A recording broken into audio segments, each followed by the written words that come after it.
என்ன சார் என்ன நடந்துச்சு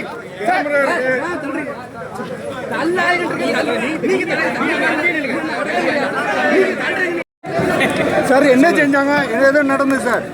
மாற்றங்கள்ல எத்தனை காவல்துறை எத்தனை பேர் துப்பாக்கி முறையில் செய்கிறார்கள்.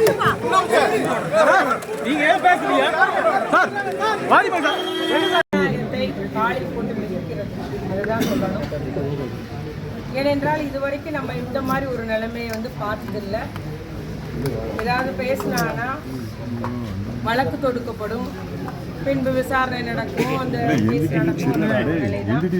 ஆனால் என்ன பேசினாலும் நம்முடைய ஆளுகின்ற ஆட்சியை பற்றியோ ஆளுகின்ற முதலமைச்சரை பற்றியோ எதுவுமே பேசக்கூடாது என்று கருத்துரிமைக்கே ஒரு தடங்கல் கட்டுப்பாடு கூட்டு போடப்படுகிறது அப்படின்றது நான் வன்மையாக இந்த அரசின் மீது குற்றச்சாட்டு வைக்கிறேன்.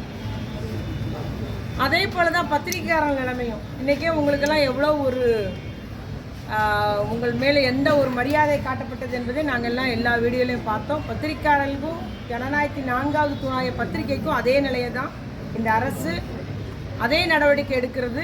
எவ்வளோ பெரிய ஆளாக இருந்தாலும் பொய் குற்றச்சாட்டு சொல்லி விசாரணை பெறையில் கொண்டு அவருடைய மன உளைச்சலை உண்டாக்குகிற ஒரு செயலை செய்கிறாங்க.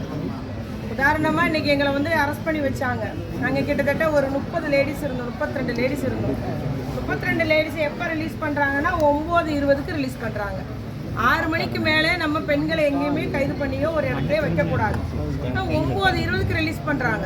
ஏன்னா இவருக்கு தீர்ப்பு முடிஞ்சாதான் எங்களை ரிலீஸ் பண்ணணுமா, நாங்கள் ரிலீஸ் ஆனால் தான் கோயில்பேட்டில் உள்ளவங்களை ரிலீஸ் பண்ணுமா?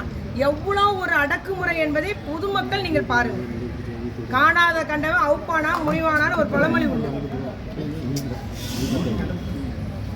அதே போல இவங்க வந்து ஆட்சிக்கு வந்துட்டோன்னு சொல்லிட்டு அந்த ஆட்டம் ஆடுறாங்க. ஆனால் தாவாக்காரங்க மேல எந்த நடவடிக்கை எடுக்கலை. இந்த அளவுக்கு தமிழ்நாடை வளர்ச்சி அடைய செஞ்ச ஒரு கட்சி. அவர் 3 முறை எம்எல்ஏ இருந்திருக்கிறாரு, மக்கள் பிரதிநிதி, 2 லட்சம் வாக்காளர்கள் கொண்ட விளையாட்டுக்குளம் சட்டமன்ற தொகுதியினுடைய பிரதிநிதி, மக்களால் தேர்ந்தெடுக்கப்பட்டவர்கள்.